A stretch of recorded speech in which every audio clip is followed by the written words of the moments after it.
Karine Corriveau. Allô, Anthony. Allô. Bienvenue au podcast. Merci. Deuxième passage. Oui, ça va vite, hein? Ça va vite. Ça fait déjà plus que... Je pense que c'est plus que 6 mois depuis qu'on l'a publié. Parce que ça fait un petit bout. Puis je t'avais invité initialement à faire un deuxième passage. On est là aujourd'hui pour faire ça. Il y a beaucoup de choses qui ont changé. Concrètement, faire une petite introduction pour les gens qui ne connaissent pas. Karine Corriveau, éducatrice canin. Puis ce qui est super cool, c'est qu'évidemment, tu es membre du Club Distinction, comme les gens qui ne le savent pas, et tu es maintenant présidente aussi. Oui. Présidente, que tu as step up. Justement, Marie-Philippe qui a donné le flambeau, Catherine qui est rendue la vice-présidente. Fait que parlons de ça un peu avant de rentrer concrètement, parce que c'est quand même une grosse nouveauté. Qu'est-ce qui t'a donné l'envie de reprendre le flambeau puis d'essayer ce nouveau challenge-là? Oh mon Dieu, ça s'est tellement fait vite. C'est dur à dire. Oui. J'étais vice-présidente. C'est ça. Puis de fil en aiguille, Marie-Philippe qui voulait, justement, comme tu viens de le dire, laisser le flambeau. Puis elle me l'a demandé en premier.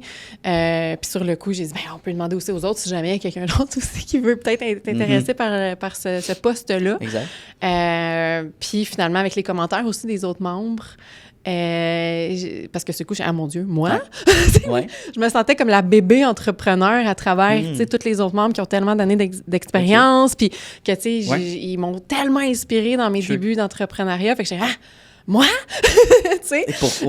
Puis je me souviens, il y a un meeting en particulier, j'ai dit, moi, j'accepte le poste si, là, j'ai pas été Catherine, si elle, c'est ma vice-présidente. Puis elle va regarder, là, c'est pas juste. C'est un spot comme ça. Puis finalement, ça a super bien donné, ça l'intéressait aussi. Puis sérieusement, c'est incroyable de travailler avec elle là, pour le Club Distinction. On a tellement de fun. J'adore cette humaine-là. On avait déjà fait justement une rencontre d'affaires ensemble. Puis mon Dieu, j'ai l'impression de la connaître depuis longtemps. C'est une belle humaine incroyable. Là, puis elle a des belles idées. Je trouve qu'on se complète bien comme équipe. Là, Fait que je me considère pas présidente, je considère qu'on est ensemble là-dedans. Je comprends. C'est plus comme un accompagnement à deux, là, mais je trouve qu'il y a un fit, puis clairement, tu t'accompagnes bien aussi le groupe. Vous faites ça comme des pros, puis je trouve ça, c'est le fun aussi de varier un peu, les autres se remontent aussi, on essaie de changer un peu nos postes, fait que, de s'impliquer, puis j'ai l'impression aussi que le groupe grandit aussi, évolue, fait que, moi, je suis aussi un petit nouveau, là, c'est ma première année, là. Puis il était comme une chance que j'ai fait le move. Là, c'est tellement plaisant puis d'échanger avec des entrepreneurs aux 2 semaines, développer ça ensemble. Oui, il y a des opportunités d'affaires qui vont se concrétiser, mais je disais à ma tête tantôt, c'est beaucoup plus, je pense, le fait de se lever tôt, c'est niaiseux un peu, mais aux 2 semaines, le vendredi à 7h30, puis d'aller serrer des mains, d'aller dire « Hey, voici ce qui s'est passé dans ma semaine ». On a des présentations aussi, puis là, il y a Annie Goupil le vendredi, mais demain, fait que, en tout cas, je trouve qu'il y a tellement de valeur ajoutée de réseauter, de se rencontrer, puis de développer ces communications-là, ces skills de communication-là.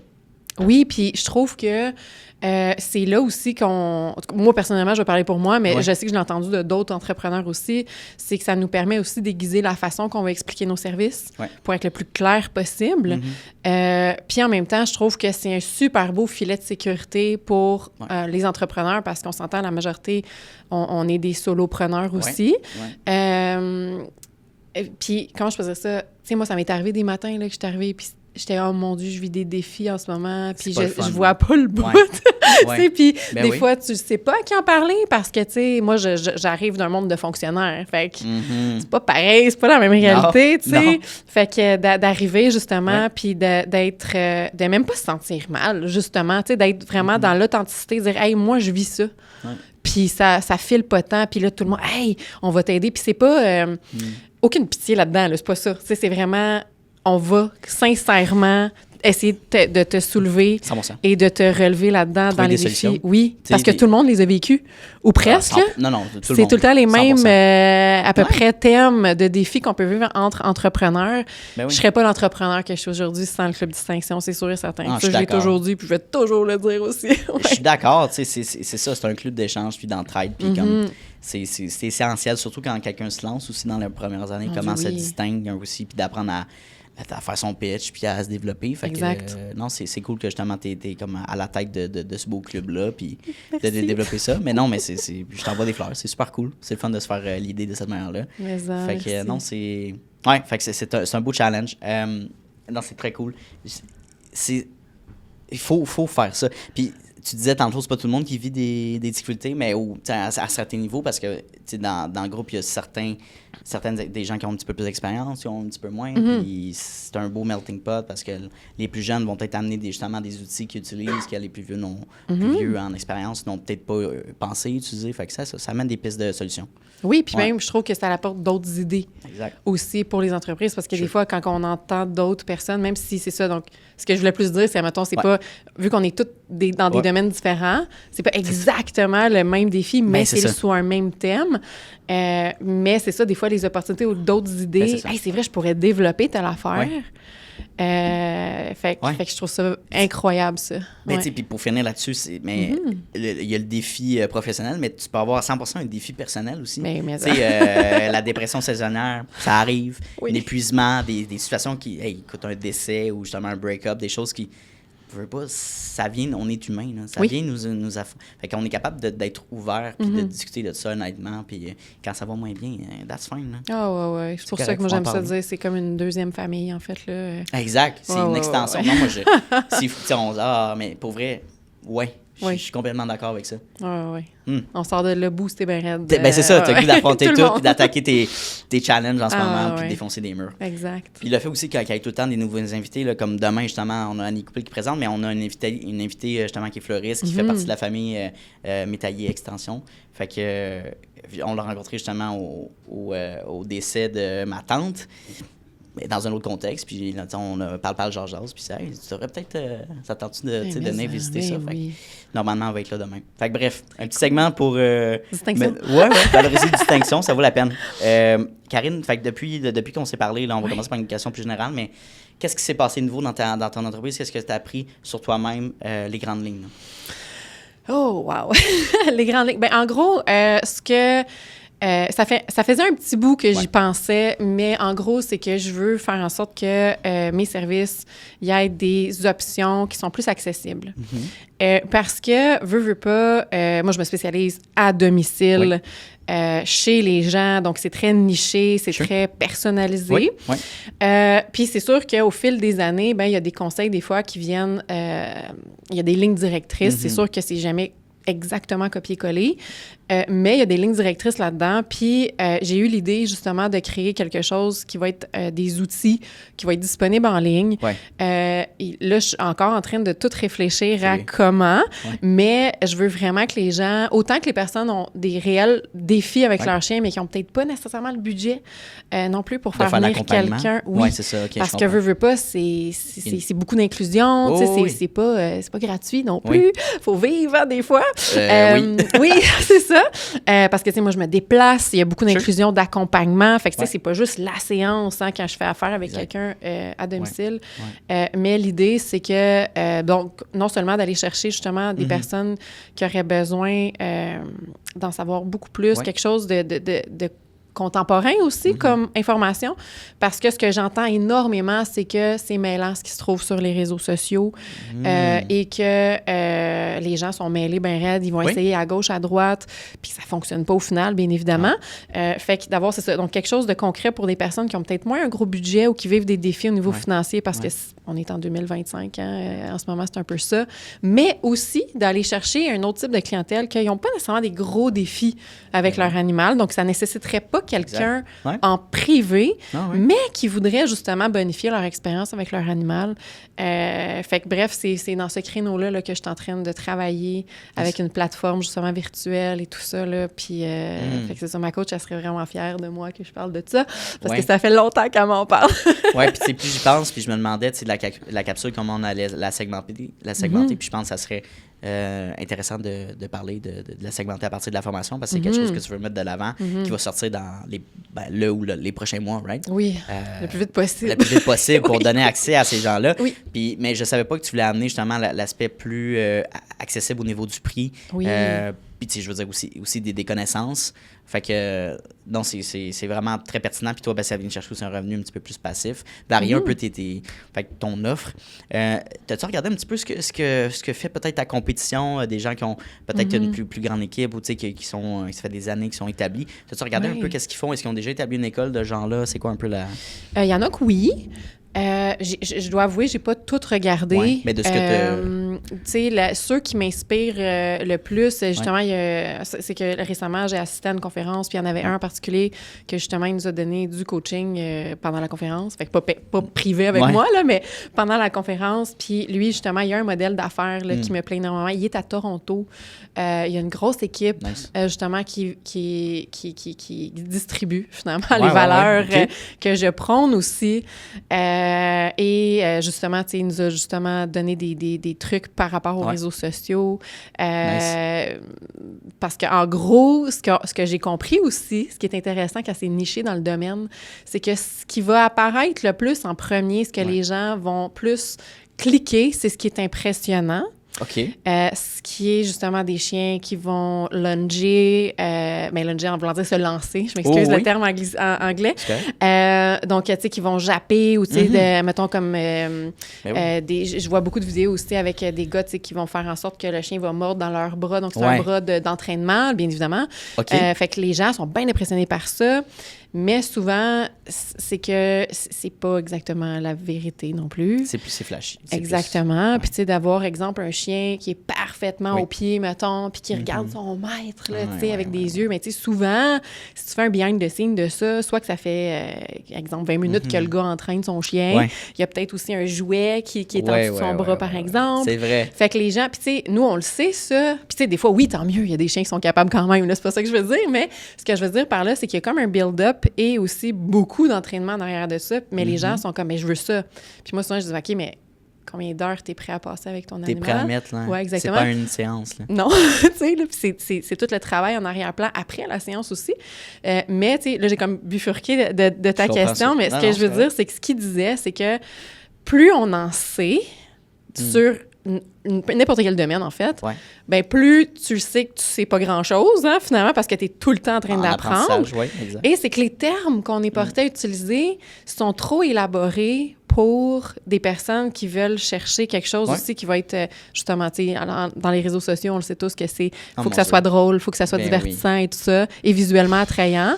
Mais en vérité, ce qu'on fait en éducation canine, exemple, l'obéissance, qui est le plus impressionnant, c'est une infime partie de l'éducation canine.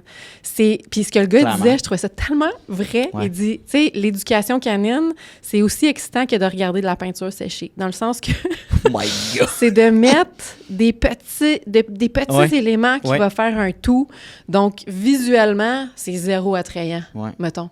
Fait que c'est ça, de comment se démarquer dans un monde où ce qui flash le plus, c'est ce qui est le plus toxique, finalement. Puis je pense que je suis pas le seul domaine à vivre ça. Là, mais en réalité, oui, 100%. On se fait un petit peu berner par les réseaux, puis malheureusement, ça fait partie de ma job, mais c'est de rester authentique, puis je pense que les gens le sentent aussi, même, puis je veux dire, il faut faire attention à ça, même si une vidéo obtient énormément de vues, on a déjà parlé de ces sujets-là, ça veut pas dire que tu vas obtenir des clients à partir de ça. C'est pas...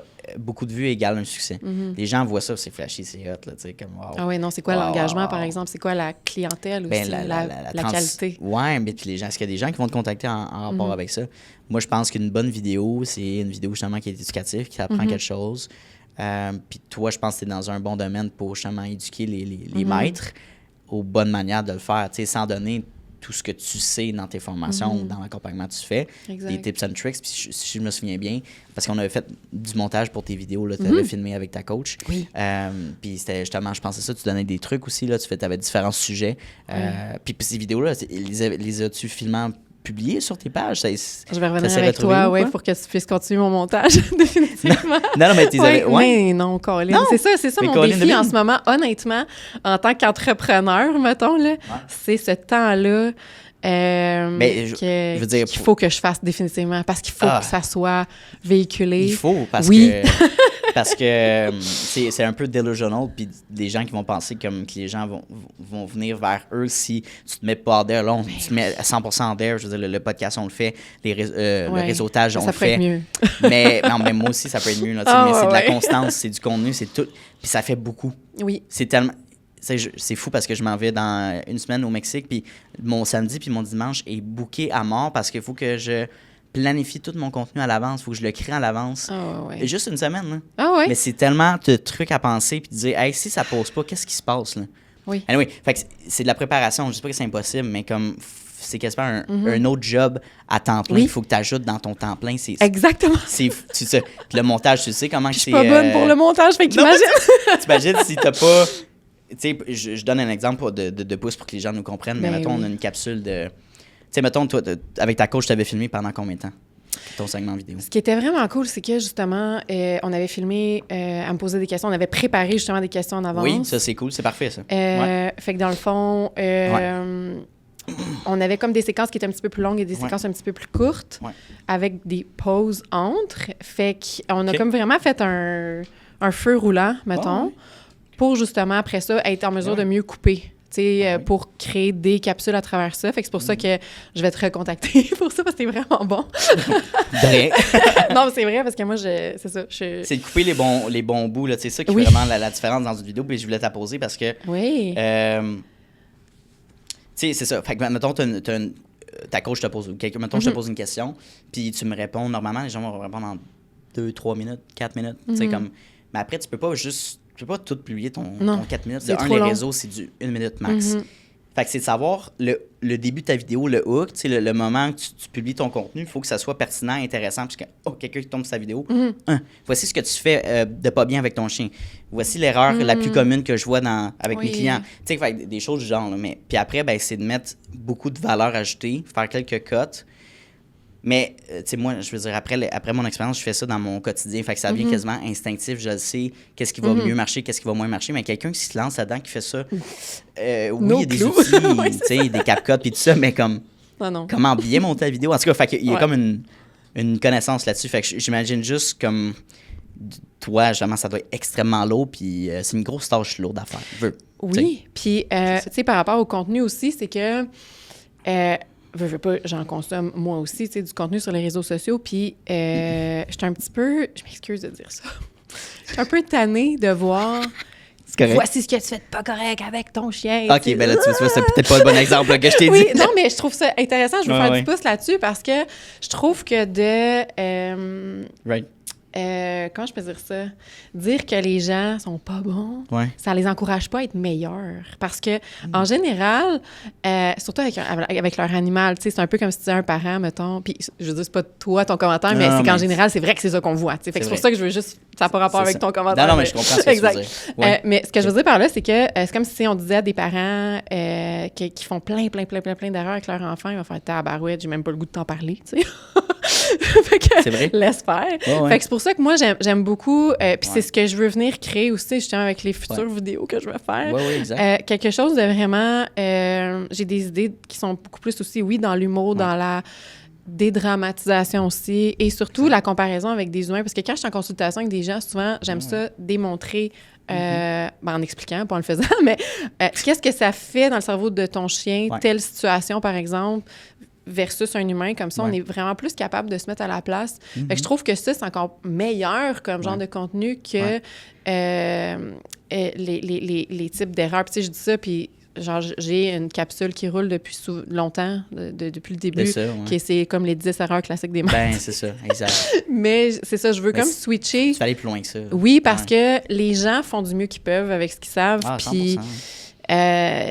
justement, des fois, en suivant certains contenus qui sont épeurants, là. Sérieusement, on va se dire les vraies affaires. On en a parlé dans le premier podcast, là, aussi, avec les émissions, là, ça roule plus bien, mais César, le maître chien, c'est de la faire la même, mais t'as d'autres personnes qui ont suivi cette tendance-là, que c'est horrible. Là. Puis, tu sais, même à ce jour, en 2025, puis ma cliente, d'après moi, elle va sourire, si elle écoute le podcast, elle s'était fait conseiller d'avoir un push-push avec du vinaigre. Oui, mais on le sait, les gens font ça. C'est ça, oui. Puis elle a payé un professionnel pour ça. Elle s'est fait dire ça.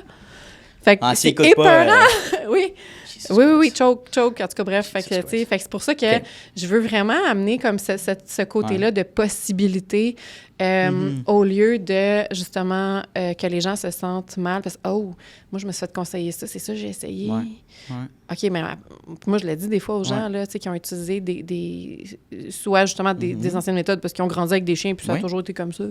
Mais là, ce chien-là, il a un problème. Mais je leur dis, gars, cool, moi, je suis juste contente que tu me le dises. Aucun jugement, mais maintenant, voici ce qu'on va faire. mais je trouve ça cool, ton approche aussi. Puis, tu sais, j'ai des flashs qui me viennent parce que avec ma blonde, Alex, elle a 2 chiens, puis 3 chats. Mais les chats, Je t'avais une question que je voulais te poser tantôt. Un labrador puis un golden. Puis le golden, c'est un bébé, tu sais, je pense 3 ans. En tout cas, fait que c'est un jeune. Puis je crois que la perception des gens qui, mettons, qui font pas affaire avec un éducateur, une éducatrice, le chien réagit comme ça, c'est normal, c'est un chien. Tu sais, qui te saute en arrivant, tu sais, qui jappe, qui est tellement énergétique, qui va sauter sur le chien plus vieux, qui est un labrador, tu sais, qui est vieux, là, une dizaine d'années, puis plus. Puis je suis comme, c'est pas normal, tu sais, c'est pas censé être comme ça, même si, je peux comprendre qu'il est jeune, qu'il a plus d'énergie, puis tu sais, mais je pense pas. Hein. Peut-être que tu peux renchérir là-dessus, là, mais j'essaie de voir ça, puis mettons, moi, quand j'aimerais ça avoir un chien, éventuellement, puis c'est une des 2 races qui m'intéresse, tu sais. Ben oui. Mais c'est sûr qu'on va faire affaire avec toi, avec Karine, une éducatrice, parce que il faut, là, tu sais, en tout cas, d'après moi, là. Ouais. En fait, c'est que, prends les choses, j'aime ça ce que tu dis, parce que, tu sais, c'est 2 races, typiquement, que les gens se disent, mais j'ai un golden, j'ai pas besoin d'éducation canine. Ouais, c'est ça. Mais je dis pas que c'est le cas de ta blonde, là, c'est pas ça que je dis, mais en général, c'est des commentaires que j'entends. Mais là, j'ai pas besoin, tu sais, genre, voulant dire, c'est un plug and play, ce chien-là. Ouais. Ça va bien aller, c'est un chien de famille, c'est pas méchant, c'est une bonne énergie, mais c'est ça, c'est maudit qu'il y en a, tu sais. Oui, puis c'est que j'en ai, là, en consultation des golden qui sont agressifs. Envers des enfants. Ben, c'est ça. Oui. C'est comme pour jouer, mais tu sais, non. En tout cas, non. Ils sont tannés des fois. Ah, ouais, OK. Ben oui, puis c'est un peu comme n'importe quel être vivant. De toute façon, quand on les pousse à bout, à un moment donné, ils sont écœurés. Puis, selon plein de contextes, là, je pourrais extrapoler là-dessus, de c'est quoi, justement, qu'est-ce qui fait en sorte qu'un chien peut devenir potentiellement agressif. Puis en plus, ben, ces temps-ci, à ce jour, on est en octobre 2025, donc dans les dernières semaines, il y a eu beaucoup dans les médias des situations avec des chiens qui ont attaqué. Récemment, c'est ça qu'on voit beaucoup.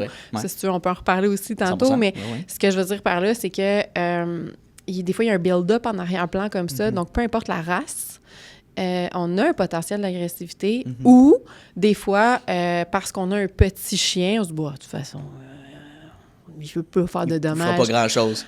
Oh. Attends, watch out. Mais c'est l'état d'esprit aussi là-dedans. Mais bref, tout ça pour dire 100%. Que quand on a un chien, justement, comme tu dis, il y a 3 ans, oui, il est encore jeune, un chien devient adulte à peu près à l'âge de 2 ans. Fait que on s'entend, c'est un très jeune adulte. Quand même. Ouais, c'est ça. Oui, très, très jeune adulte. Oui. Ouais. Mais c'est que pour moi, il y a comme un équilibre entre les deux. Un peu, justement, j'aime ça comparer avec... c'est pas exactement la même chose, bien évidemment, mais j'aime ça comparer avec des enfants. Il y a des moments pour certaines choses et d'autres moments qu'il faut être tranquille, il faut écouter les règlements, etc. Et il y a aussi une forme de politesse à avoir, autant pour les autres animaux alentours, parce que, justement, un chien de 10 ans, fait que je reprends ton exemple avec Alexandra, tu sais, des fois, je suis sûre que son chien plus vieux, ça y tente, mais à un moment donné, il y a des limites, parce qu'elle est jeune, mais c'est une note, puis des fois, peut-être un peu plus raqué, ou tu sais, des choses comme ça. Des fois, il y a des petits défis de santé qui ressortent aussi. Fait que moins de gaz, puis moins de patience des fois, mais dès qu'un chien comprend qu'il y a une structure claire, il y a une forme... Quand je dis forme de constance, c'est que c'est pas militarisé. Mais c'est d'être clair aussi dans nos intentions en tant que maître. Et de faire en sorte que pendant une journée, on retrouve plein de petits éléments qui vont faire en sorte que ton chien peut être un chien. Que oui, il faut qu'il apprenne quand même des choses. Il faut qu'il se repose adéquatement aussi. Parce qu'il y en a des chiens, justement, comme quand ils sont jeunes de même, mais des fois, c'est all the way, dans pin à la planche, comme on dit. Le gaz dans le fond tout le temps. Puis qu'est-ce qu'on fait? Wow! On veut réduire ça aussi, tu sais. Puis peu importe la race, parce qu'il y en a des chiens qui sont extrêmement énergétiques, puis on a l'impression... OK, mais je vais y en donner, mais c'est pas mieux, parce que là, tu vas l'épuiser mentalement. C'est ça. On va prendre des moins bonnes décisions, etc. Fait qu'il y a aussi cet aspect-là au niveau du système nerveux, au niveau de, justement, on est-tu capable d'aller faire en sorte qu'il y a des moments qui peuvent s'éclater, mais des moments aussi d'éducation, tu sais. Fait que c'est comme un tout. C'est pour ça, tantôt, je disais, l'obéissance, c'est une infime partie de tout ça aussi, tu sais. Fait que, bref... fait que oui, il y a un travail à faire avec le chien en tant que tel, mais il y a beaucoup de travail à faire aussi avec le maître puis la maître. Puis c'est plus simple qu'on pense, en fait, pour vrai. Parce qu'il y en a qui voient ça comme une montagne. Oh, mon Dieu! Exemple, avec tout ce que je viens d'expliquer là. Mais ce que j'adore faire, c'est justement quand je suis en privé, justement, avec quelqu'un, de dire, hey, gars, voici ce qu'on va faire selon ton horaire, selon tes responsabilités, etc. Tu sais, parce qu'on n'a pas toutes les mêmes responsabilités non plus ou le même temps, la même énergie aussi, les mêmes réalités. Puis des fois, ben la vie fait en sorte qu'il y a certains cycles au cours d'une même année. Ça sera pas pareil. Exemple, un déménagement ou un changement d'emploi, un changement d'horaire, etc. Fait que comment qu'on peut faire en sorte que ça soit intéressant aussi dans la dynamique relationnelle avec le chien, parce que veux pas, c'est tous des éléments qui peuvent potentiellement créer des problèmes de comportement. Mais c'est ça. Ouais. Donc là, je lance des choses assez larges, mais quand je suis vraiment avec quelqu'un en avant de moi avec un dossier précis, l'idée, c'est de simplifier ça au maximum, parce que sinon, on le fera pas anyways, tu sais. Fait que c'est un peu ça aussi l'idée. Penses-tu que tu as peut-être été confronté à ça dans le passé ou dans le futur, mais à confronter un dossier ou mettons un chien, une réalité que t'es comme, c'est trop gros, c'est trop intense pour ce que je suis capable de faire, je suis pas prêt à... Il y a trop de trauma, il y a trop de difficultés, ça va être difficile peut-être. Est-ce que tu penses que ça va être une difficulté pour toi ou tu vas te dire non, mais je vais quand même être capable de le prendre en charge ou de l'amener puis de l'aider, je sais pas. Penses-tu qu'il y a une limite à quelque part? C'est sûr que c'est qu'au niveau du comportement, oui, il y a toujours une limite. Okay. C'est pour ça qu'il y a dans certains dossiers, des fois, c'est dès la première séance, des fois... parce que des fois, dès la première séance, c'est flagrant qu'il faut avoir plus d'aide que du côté comportement. Donc, d'aller justement avoir une collaboration avec un vétérinaire. Des fois, c'est après 1 ou 2 séances parce qu'on veut voir l'évolution après avoir mis des choses en place, par exemple. Fait que les cas les plus... Ça peut peut-être paraître bizarre ce que je m'apprête à dire, là, mais les cas les plus ardus, on va dire ça comme ça, qui représentent des gros défis au niveau du comportement, c'est mes cas préférés. Oui. Très cool. Oui, parce que je trouve que... déjà là, c'est ce que je travaille en premier, mettons, quand que je vois un cas que tu fais « Hey boy! » Oui. Des fois, c'est multiples morsures. Oui. Tu sais, des fois même intrafamiliales. Donc, oui. Des fois, il y a des situations qui sont vraiment pas évidentes, autant émotionnellement parlant que tu sais, le fait en tant que tel. Parce que la personne a vit du jugement de tous les bords, tous les côtés, autant de ses proches, elle se sent coupable aussi, mais elle aime son animal parce qu'elle voit le potentiel aussi en lui, mais des fois, il y a des contextes difficiles. C'est triste, là, si on se reprend un exemple d'une petite famille qui a un jeune enfant, puis que le chien, justement, il mord, tu sais, d'une certaine manière, ben là, c'est ça, c'est comme, ah, mon Dieu, je suis responsable de mon enfant, et on va trouver une solution pour régler ce problème-là, puis des fois, c'est trop... oui, puis ce que je dis aussi souvent dans des cas comme ça, c'est, tu sais, en voulant dire, il n'y a pas de bonne ou de mauvaise réponse, parce que ça se peut que la bonne réponse, c'est je peux pas vivre ça en tant qu'humain, fait qu'on va essayer de soit trouver une autre famille ou peu importe. Exact. Mais je veux tellement que les gens se sentent bien là-dedans, tu sais, puis ça, je le dis souvent, justement, dans mes appels, même d'information, donc avant même de faire affaire avec quelqu'un, je leur dis... Écoutez, moi, je veux que tu te sentes compétent, tu sais, avec ton animal. Je veux que tu te sentes bien là-dedans. C'est tellement important. Fait que quand on parle de cas comme ça, moi, j'hésite pas aussi à dire, dès que je vois certains éléments qui me donnent une idée que, hey boy, on n'y arrivera pas avec juste le comportement. Fait que c'est mon rôle aussi de faire des notes pour le vétérinaire, pour les aider à voir qu'est-ce que tu as essayé à date, c'est quoi justement les impressions aussi de la famille, parce que des fois, quand la famille a dit les choses, mais il manque peut-être des faits qui vont aider le vétérinaire justement. Donc moi, je peux pas prétendre que je peux dire un diagnostic ou quoi que ce soit. Au contraire, c'est zéro mon rôle.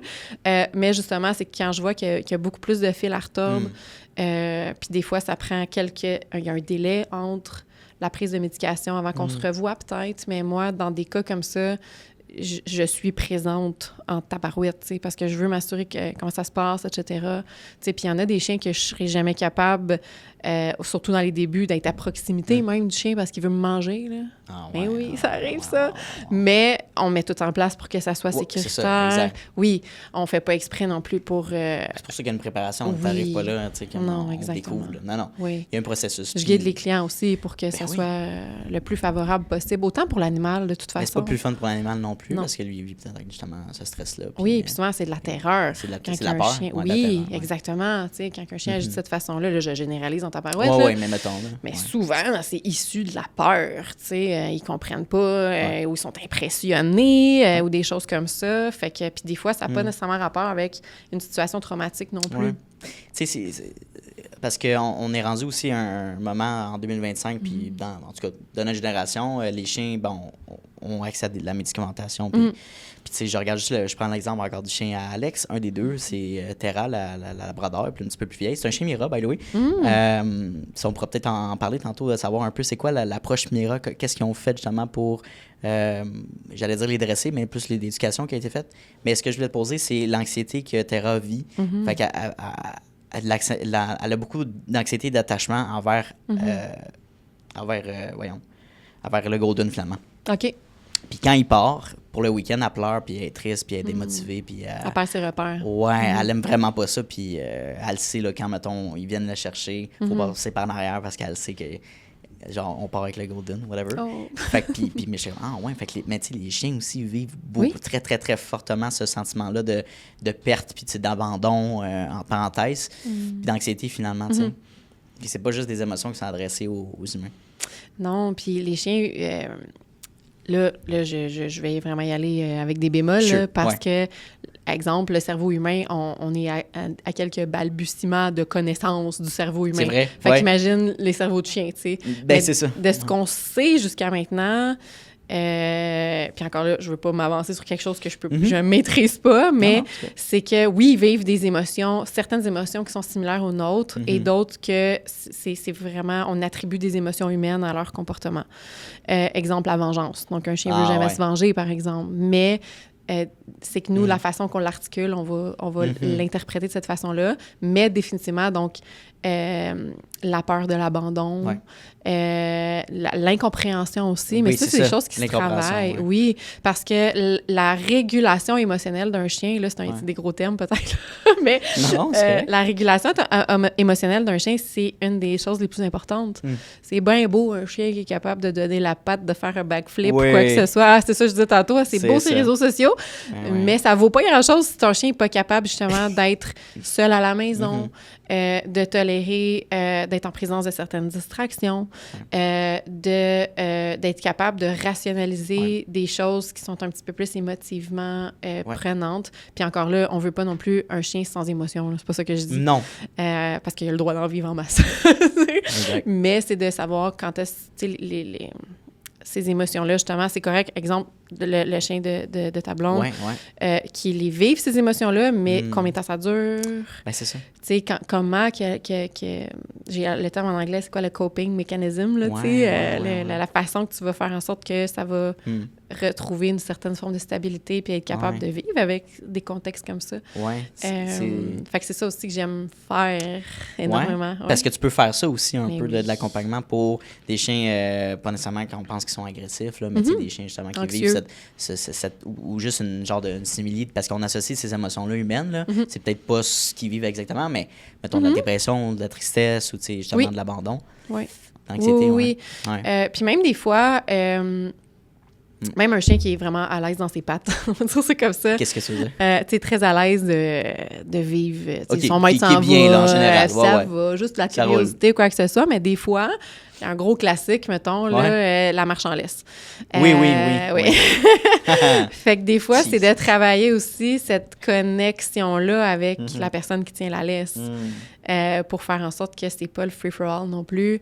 Fait que sans nécessairement tomber juste dans l'anxiété, parce que, tu sais, moi, plus il y a des défis, plus j'aime ça, mais il y a aussi des contextes que c'est pas nécessairement dramatique non plus, mais que, justement, le maître, il n'y a pas de fun dans certains contextes, justement, comme de la marche en laisse ou dans des environnements publics et tout ça. C'est de voir, justement, c'est quoi les étapes qu'on peut venir créer pour que le chien aussi se réfère à la personne. Parce que c'est pas le chien qui est en charge d'une marche, mettons. Non. sais, lui, il regarde pas les chars passer. Non, c'est le maître en... Ben oui, exact. Mais tu sais, je pense qu'il y a des gens qui sont pas outillés, qui ne savent pas, puis qui s'en vont marcher leur chien, même ça va bien se passer. Oui. Encore, je vais reprendre l'exemple de Lennon, c'est son chien, le Golden. Puis lui, écoute, il sniffe partout, il se promène, il est un peu plus, il s'en va dans le char, là. Fait que, il faut qu'il y ait une laisse, là, mais on dirait que quand tu sais pas comment l'aborder, ou tu lui dis, hey, viens ici, ou tu sais, comme, de l'amener, tu vas avoir tendance à tirer sa laisse, puis être, pas agressif, mais tu sais, être plus rough. Oui, puis c'est irritant, puis ça on fait mal, plus. C'est pas le fun, tu sais. Fait que c'est comme d'apprendre aussi ça, comme c'est beaucoup cette éducation-là aussi, à travers le maître, là. Puis ça passe, comme tu viens de le dire, ça passe énormément par qu'est-ce qu'on va faire, nous, en tant qu'humains, pour mieux communiquer. Ce qu'on veut avec notre animal. Fait que, tu sais, le fait de laisser un chien renifler au cours d'une marche, mettons, c'est parfait. Mais il y a des moments, un peu comme on disait tantôt, c'est une question d'équilibre. Moi, je crois pas à ça, mettons, un chien qui est au pied constamment pendant 45 minutes. Mais non, ça, c'est récent, là, probablement. Tant mieux si le chien, il relaxe. Puis, tu sais, c'est quelque chose que, un peu comme justement, mon chien qui est plus vieux, il a 10 ans et demi, il a presque 11. Ben, il va marcher à côté de moi bien relax, là, tu sais, sans problème, parce que lui, c'est son beat. Mais avant, c'était pas ça, là. Non, mais c'est ça. Mais c'est de faire... c'est ça. Moi, j'aime ça dire, c'est l'équilibre, tu sais. Fait que je veux autant que mon chien soit en mode exploration quand c'est le temps, quand c'est sécuritaire aussi, bien évidemment, quand je le sens réceptif aussi à ça, que des moments qu'il faut qu'il m'écoute, là. Tu sais, et ça, un des éléments que les gens ne font pas nécessairement, qu'ils oublient peut-être, ou que c'est un réflexe, c'est qu'ils vont demander à leur chien d'être proche d'eux juste quand il y a quelque chose. Fait que là, sans le vouloir, bien évidemment, ils sont en train de faire une association de si je te demande, exemple, d'être au pied, donc proche de moi, est égal à « il y a un danger ». Fait que là, le chien va être encore plus surexcité parce qu'il va faire « OK, il est où le danger? Il y en a pas? » Mais c'est ça aussi le défi, tu sais, de faire comme quand je dis comment tu communiques avec ton chien, est-ce que c'est juste dans des moments qu'il y a vraiment quelque chose que tu fais une certaine forme d'intervention, ou c'est quelque chose de fluide puis que ton chien va avoir un état d'esprit qui est beaucoup plus que « nice, on est ensemble, non. » Fait que c'est un peu ça aussi. Tu sais, je veux pas faire le parallèle entre avoir un chien, c'est comme mettre un enfant au monde, tu sais, mais quand même, c'est une grosse responsabilité, tu sais, puis faut être conscient de ça, là, comme ça reste comment je peux dire, un être, pas un être humain, là, mais un être vivant, right, qui vont faire partie de ta famille, nécessairement. Fait que même avant de te procurer un chien, puis tu dis, hey, moi, je le trouve beau, je le veux. Attends, là. Puis ça, on va en parler, des différentes races. Puis le piège. Le piège, il est beau, je le veux, tu sais. Puis il est fluffy, puis wow. Mais c'est quoi ton environnement? C'est quoi ta vie? Tu sais, est-ce que tu as un gros terrain? T'habites-tu en appartement? T'habites-tu en ville, en condo? T'es-tu comme... Qu'est-ce que t'aimes faire? Qu'est-ce que t'aimes faire? T'es-tu quelqu'un qui sort? T'es quelqu'un qui reste plus à l'intérieur, tu sais. Fait que, clairement, si, mettons, on prend l'exemple du Golden, ben si t'habites en condo, puis tu travailles tout le temps, puis t'es jamais chez lui, tu donnes pas d'attention, il va sûrement être triste, là, puis il va peut-être faire d'autres choses dans l'appartement. Fait que, il va se trouver des choses trouver à des faire. Coping, tu sais, mais... Oui, puis tu sais, souvent, justement, récemment, j'ai vu sur les réseaux sociaux, c'est quelqu'un de connu, justement, qui a adopté un chien récemment, puis la plante était à terre, tu sais, fait que la personne a filmé ça. Puis tu vois le chien qui est comme... Oui. T'as-tu vu? J'ai fait la plante à terre, là. Puis là, j'ai comme...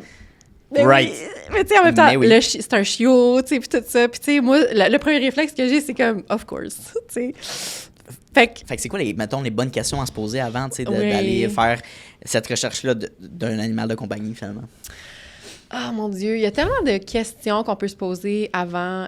Puis en passant, qu'on ait de l'expérience ou non là-dedans, parce que j'en ai aussi des clients qui ont eu des chiens toute leur vie ou quoi que ce soit. Puis c'est que des fois, selon ce qu'ils sont rendus dans leur vie, leur niveau d'énergie aussi, leur patience, quoi que ce soit, parce que c'est normal de comparer avec les autres chiens qu'on a eu avant, mettons.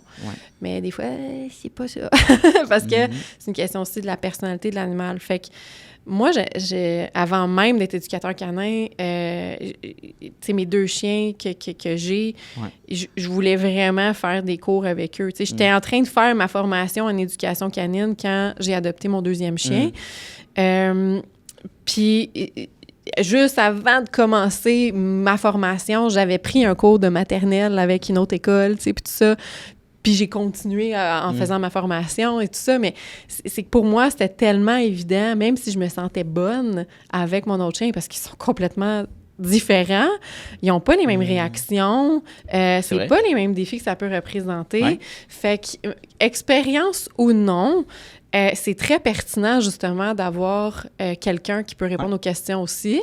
Fait que ça, c'est la première des choses pour moi. Qui tu vas consulter? Tu sais, c'est quoi la personne ressource pour que, justement, les nuits se passent mieux, la propreté, ou que ce soit un chien adulte. OK, là, il a peur, je viens de l'adopter d'un refuge, par exemple. Aussi, qu'est-ce que je fais avec ça? Parce qu'on veut pas non plus, sans le vouloir, tomber dans un cycle que là, soit que ça vient confirmer les peurs de notre animal, ou ça génère des problèmes de comportement que là, on a pensé faire la meilleure des choses. Finalement, ça finit plus de finir, tu sais. À chaque consultation, 100% des consultations que je fais, il y a 1 ou 2 éléments que les gens font « Ah, merde, je faisais pas ça. » Ben oui, mais c'est normal, tu sais, c'est correct, là, je suis là pour ça, tu sais. Fait que c'est pour ça que je trouve ça ultra pertinent. Donc, la première question, je pense, à se poser, c'est avec qui je vais faire affaire. Ça peut être avec quelqu'un en privé, ça peut être dans une école, avec des cours de groupe et tout ça, mais quelqu'un de professionnel, c'est sûr et certain que ça va aider. Ensuite, une autre question, c'est le temps qu'on a. Et aussi, est-ce que parce que c'est pas si, c'est quand mon chien va faire des gaffes dans la maison. C'est inévitable. Oui, c'est inévitable. Okay. Des fois, c'est à différents degrés, là. Oui, on s'entend, mais il va arriver quelque chose à un moment donné. Ben oui, comme un enfant. Tu sais, c'est comme de dire, ah oui, tu as un enfant, mais mes planchers vont toujours être beaux, il n'y aura pas de doigts sur les murs.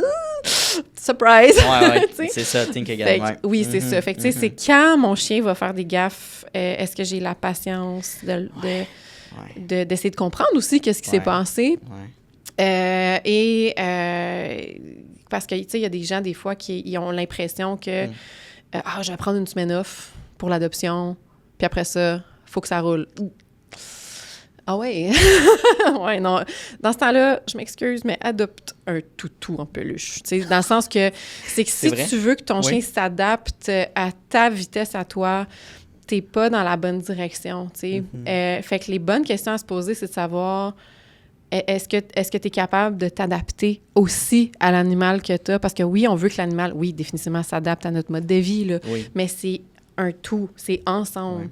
C'est pas juste en tant qu'humain, moi, je veux et j'exige, tu sais. Fait que c'est ça aussi qui est important de comprendre, parce que les gens qui sont conscients de ça, c'est les personnes qui ont une meilleure expérience aussi avec leur animal, peu importe le genre de défi qu'ils ont, parce qu'ils vont une étape à la fois aussi. Tu sais, ils sont pas moi, je veux la finalité. Je veux un chien tranquille, qui bouge pas, qui perd pas trop son poil aussi, parce que des fois, on entend ça. Moi, j'aime pas tant ça marcher. Moi, c'est pas vrai que je vais le flatter quand ça y tente. Wow, OK, t'attends, là. Tu sais, c'est une relation que tu as. C'est pas un soldat non plus. J'allais dire, c'est pas un one-way street, là. Exactement.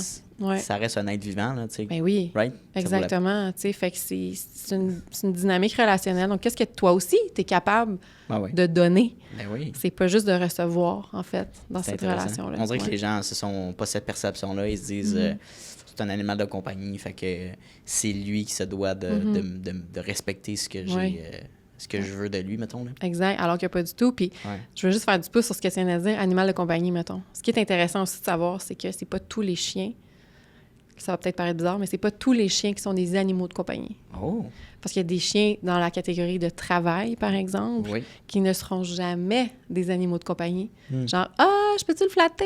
Nana? Tu sais, comme des fois, je me fais demander, ton malinois, amène-le, ça va être vraiment le fun. Ouais. Non, je l'amène pas. Ça sera, non. Ben non. T'sais, pourquoi? Parce que il y a des contextes que lui, c'est trop pour lui.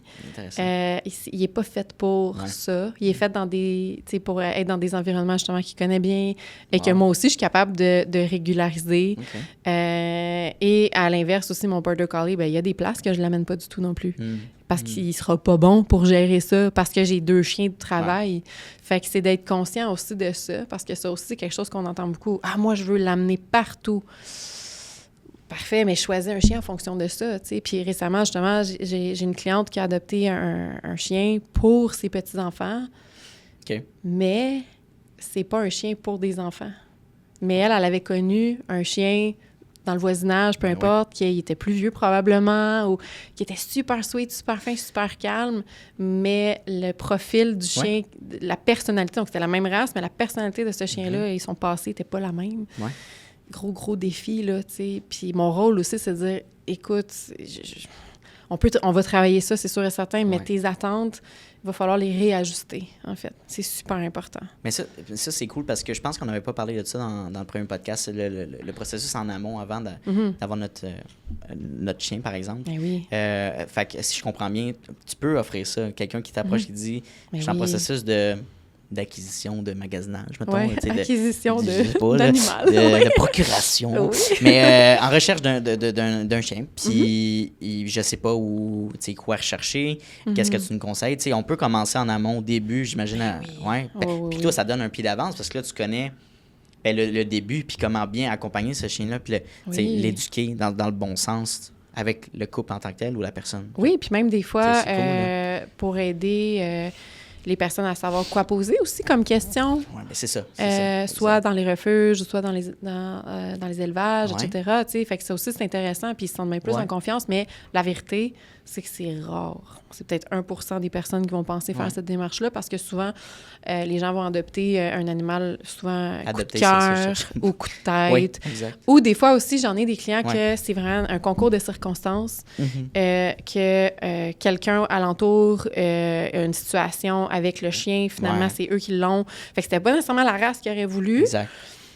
Mais Colin, finalement, il y a quand même un fit. Mais oui, on vit quand même des irritants parce qu'on n'est pas prêt à ça nécessairement. Mais, mon Dieu, c'est un super beau geste de vouloir justement donner cette chance-là à un chien que t'as pas demandé façon de parler. Non, c'est clair. Mais ça aussi, c'est incroyable, tu sais. Mais je pense que peu importe, parce que, veux pas, comme je disais, c'est peut-être 1%. Puis des gens qui pensent à faire ça? Qui pensent aller en amont. Ah ben. Mais ça serait vraiment intéressant de le faire. Il y a un pays qui a créé, je m'en souviens plus laquelle, c'est un pays en Europe, si je me trompe pas, mais ils ont vraiment instauré ça. Que si tu veux un animal, il faut que tu fasses un nombre de... Un peu comme un cours de conduite. OK. Oui, il faut que tu fasses un nombre d'heures, admettons, de pré-adoption.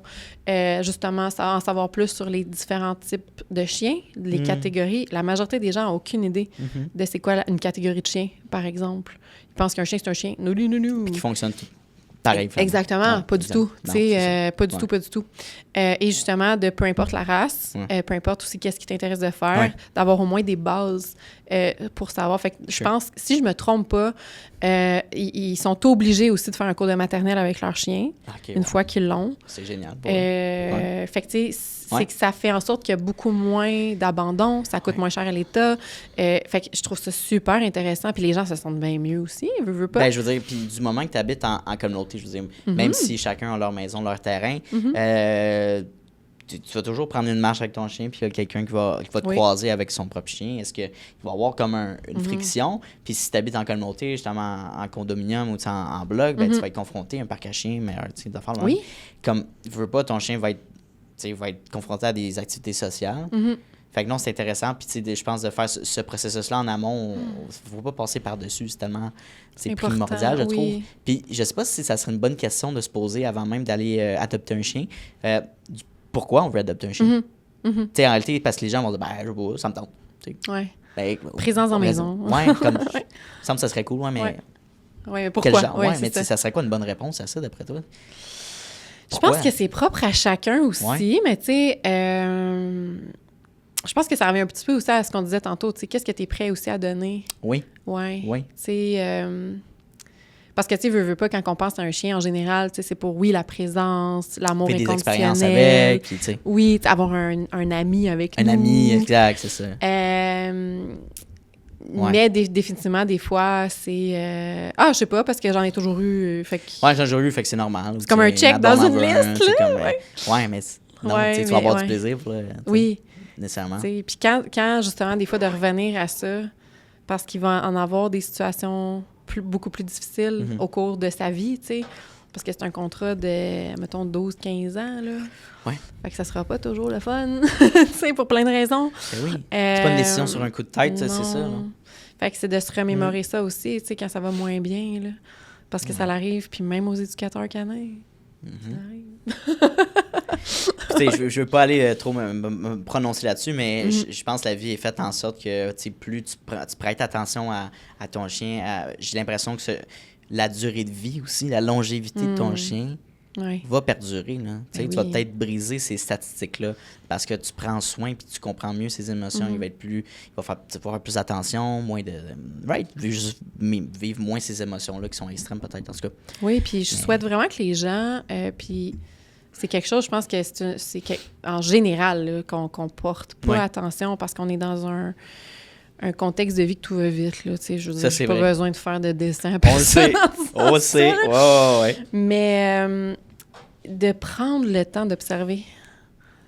Tu sais, des fois, parce que, tu sais, souvent, on veut bien faire, on veut pas que notre chien dérange, mettons, on veut pas qu'il y ait d'escalade émotionnelle, tu sais, on veut que, tu sais, parce que veut pas aussi... Il y a moins de tolérance, des fois, chez certaines personnes qui connaissent moins les chiens. Fait que des fois, c'est dans notre propre famille, des fois, c'est le voisinage, etc. Mais moi, j'adore dire aux gens, attends, prends le temps d'observer qu'est-ce qui se passe vraiment pour apprendre à le connaître encore plus, ton chien, tu sais, qu'est-ce qui le rend confortable, qu'est-ce qui le rend joyeux, etc. Puis ce qui est dommage aussi, c'est que des fois, il y a des personnes qui se font dire, exemple, faut pas que ton chien décide, tu sais, quand il veut jouer, mettons. Fait que, mettons, t'es occupé, mettons, t'es à ton ordinateur, ton chien veut te donner une balle. Non, faut pas te répondre à ça parce qu'il faut pas qu'il joue quand c'est pas le temps. Mais ça dépend. Si c'est le temps pour toi, moi, des fois, je regarde l'heure, je suis comme « Hey, les boys », j'appelle mes chiens les boys. Vous avez raison, ça fait un petit bout, on est dû, on s'en va jouer. Mais d'autres fois, effectivement, c'est pas le temps. T'sais. Exact. Mais ils ont le droit de s'essayer. Tu sais, c'est des chiens, c'est des êtres sociaux qui ont besoin. Donc, c'est pas juste comme un élément, ils ont besoin de savoir qu'ils ont une forme d'influence aussi dans la relation qu'on a. Parce qu'imagine, tous tes amis, mettons, si t'avais aucun mot à dire sur les activités ou quoi que ce soit, ou même avec ta blonde, mais c'est pas une relation. Ça serait triste, là, tu sais. Oui, puis des fois c'est oui, des fois c'est non, puis c'est correct, tu sais. Mais c'est ça, puis de prendre le temps, tu sais, de mettre l'ego de côté, c'est ce que je souhaite aux gens. Parce que je trouve qu'en observant ça, en s'émerveillant aussi de certaines situations, mais surtout en mieux comprendre, finalement, la personnalité de notre chien, ça bonifie fois 1000 la relation. Puis on s'entend ce que je viens de dire là, c'est pas compliqué, là. Mais en même temps, encore faut-il savoir comment décoder notre chien.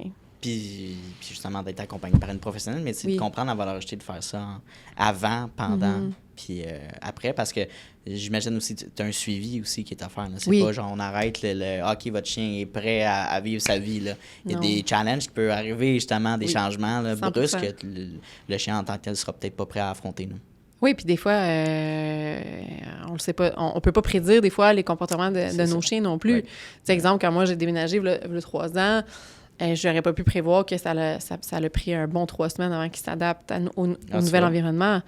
J'ai mis les choses en place aussi, mais même à Mané, limite, à Mané, je me disais, je pense que je vais aller demander un anxiolytique à mon vétérinaire, tellement qu'à Mané, je trouvais que ça l'escaladait, finalement, mis d'autres choses en place.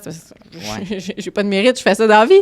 Mais dans le sens que j'étais borderline, là, d'aller demander au vétérinaire là, d'avoir un anxiolytique. Là, puis finalement, c'était correct, ça s'est placé, tout ça. Mais de penser à cette solution-là. Oui, tu sais. Puis au même titre que nous, des fois, là, je parle d'un changement, un classique déménagement, dans le sens que ça nous prend combien de temps avant de se réveiller des fois la nuit, oui, c'est vrai, j'ai déménagé. C'est pas mon ancienne chambre. Ou, tu sais, quand on cherche les switches dans la maison, quand tu viens de déménager. Mais les chiens vivent ça aussi, tu sais. Puis eux, ils savent pas qu'on a déménagé, tu sais. Fait que c'est ça aussi. Fait que des fois, de savoir quoi faire dans des contextes comme ça, qu'on peut pas... J'aurais jamais pu prédire que ça aurait pris... Est-ce que tu peux pas... Est-ce qu'à un certain point, tu peux leur expliquer verbalement certaines choses? Pas tant. Ou c'est vraiment... C'est-tu plus dans le physique, dans l'expression ou l'adaptabilité? C'est différent que ça... Oui, beaucoup dans... Oui, c'est très moment présent, un chien. Puis les mots qu'on va dire, tu sais, oui, il y a des mots qui vont comprendre parce que... Genre, marche, tu sais, biscuit, whatever. Oui, exactement. Tu sais, il y a des mots qui ont été conditionnés, donc ils savent exactement qu'est-ce que ça veut dire ou qu'est-ce que ça prédit. Mais tu sais, si je dis, ben non, on est dans la nouvelle maison, puis nanana, il va te regarder comme... Hein? Cool, tu me parles, c'est vraiment le fun, mais on comprend pas ça. Exact. Fait que c'est de trouver justement, tu sais, des choses qui vont les rendre confortables, un peu comme un enfant finalement aussi, parce que oui, comme on a dit tantôt, c'est pas pareil, mais beaucoup de similitudes quand même. Mais tu sais, un enfant non plus peut pas comprendre que... Non, mais c'est normal. Mais j'ai posé cette question-là parce que je sais même pas si on en avait parlé dans le premier podcast.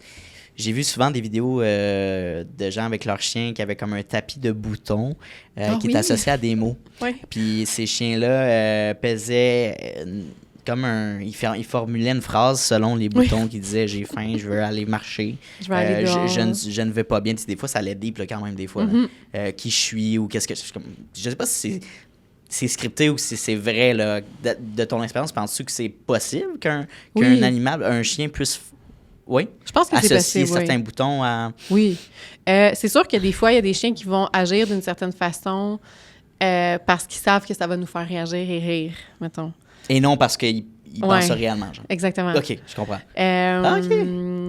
Des fois, tu sais, les mimiques qu'ils vont faire ou certains mouvements. Ou, tu sais, des fois, mettons, ne serait-ce qu'un chien, des fois, tu sais, qui met la patte sur son museau comme ça, puis on fait « Oh mon Dieu, c'est donc bien cute! » Ben, sans nécessairement savoir exactement ce qu'il a fait en sorte, mais il va réessayer. Là, ça recrée « Ah! » Fait que c'est une forme de conditionnement aussi relationnel, tu sais, oui. Fait que des fois, tu sais, je crois vraiment que, oui, il y a des chiens qui sont capables, un peu comme justement les Border Collie, tu sais, c'est souvent eux qu'on voit dans ces vidéos-là. Parce que j'ai déjà vu une vidéo d'un Border Collie que, exemple, il y avait des millions, oh non, j'exagère, mais tu sais, beaucoup de toutous par terre, puis la madame, elle disait, va chercher ton étoile bleue. Fait qu'elle allait chercher l'étoile bleue. Va chercher le cœur rouge. Tu sais, là, fait que, il y a des chiens qui sont capables de reconnaître, tu sais, si je me trompe pas, 1200 mots. En tout cas, tu sais, j'ai pas les stats devant moi, mais, tu sais, fait qu'il y a des races qui sont, qui ont ce potentiel-là, mais d'autres que, oui, ça se peut que ça soit scripté puis stagé. C'est ça, j'imagine. Mais fait qu'il y a des races ça peut être un mix, qui ont cette capacité-là un petit peu plus. Fou. Tu vois, je savais pas. Je saute du coq à l'âne. Bien évidemment, tu fais de l'accompagnement pour les chiens. Est-ce que tu envisagerais un jour d'aller vers d'autres animaux de compagnie? Là, on parle peut-être des chats principalement. C'est-tu quelque chose que tu aimerais aller te former pour approcher? Y a-tu une demande? Ou t'as pas d'intérêt? C'est quoi un petit peu ton... Comment tu vois ça?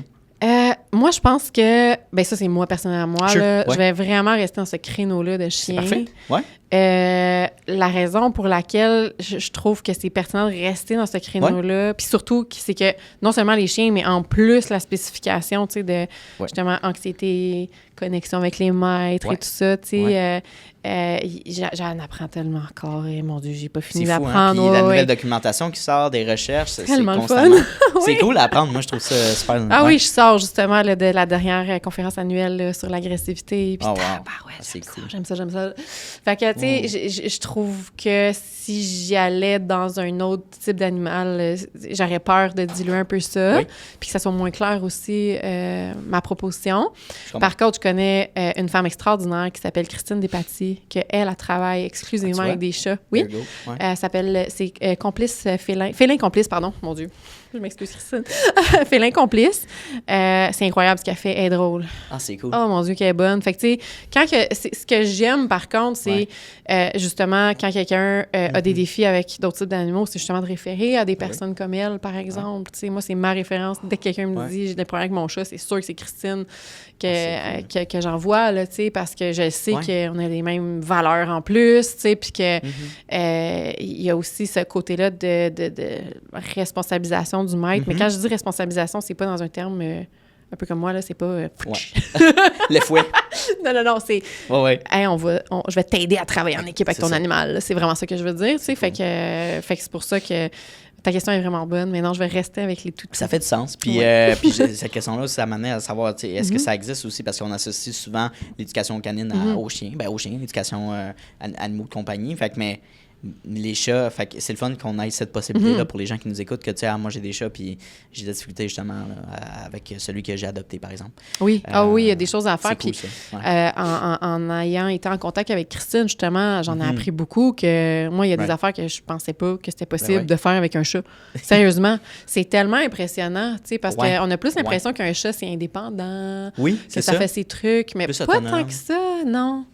Oui, c'est vraiment intéressant. Si tu veux l'inviter à un moment donné sur ton podcast. 100%, si tu peux me la référer, ça peut être mais c'est impressionnant, je trouve. J'en ai appris beaucoup. Puis juste... 100%. Puis ce qui est intéressant, c'est qu'elle offre beaucoup aussi de contenu éducatif. Fait que, bref, je fais une petite plug en même temps. Ben vraiment, si tu veux qu'on se fasse un groupe commun, ça serait super cool. Je serais super intéressé de faire ça avec Christine. Puis, ça m'amène à la dernière question du podcast. On va clore notre deuxième passage ensemble. Puis, bon, la question que j'avais inscrite, c'est qu'est-ce que tu dirais à Catherine... excuse-moi, Karine. Un peu...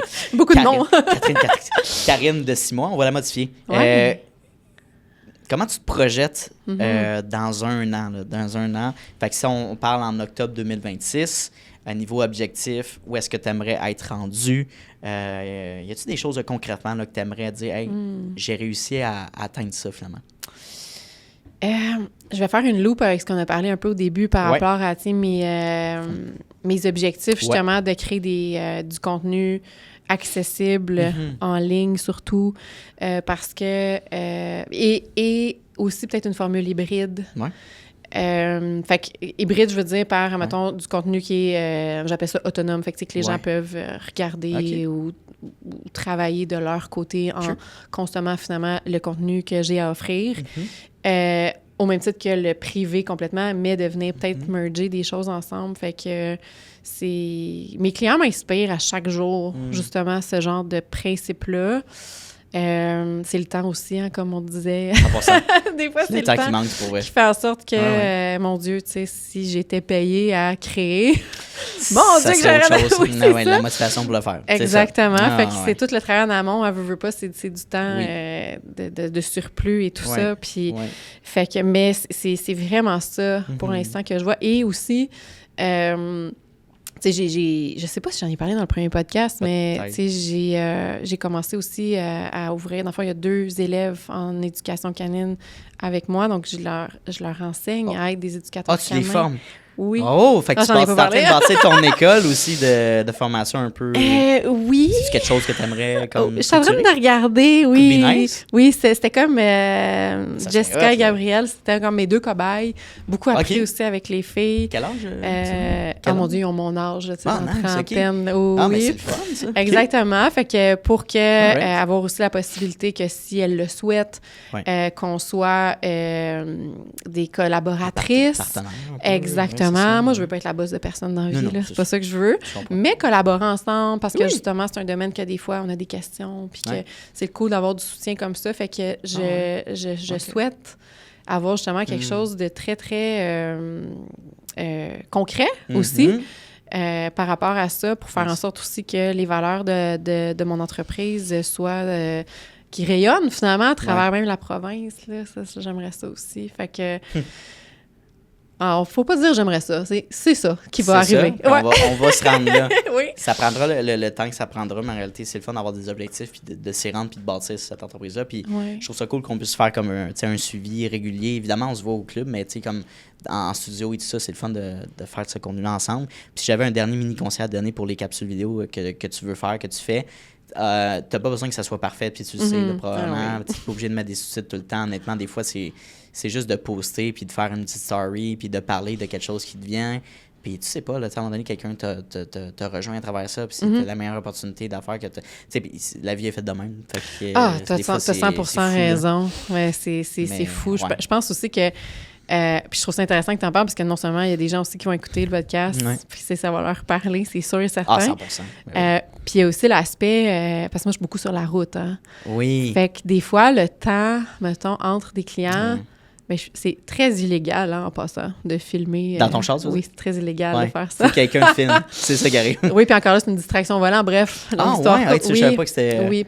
OK, tu vois. Fait que faut que ça soit vraiment dans un encadré et tout ça. En tout cas, bref, oui. Fait que, tu sais, mettons, les gens qui se filment, là, voilà, j'ai rien contre ça. En passant, j'ai rien contre ça, mais c'est super illégal.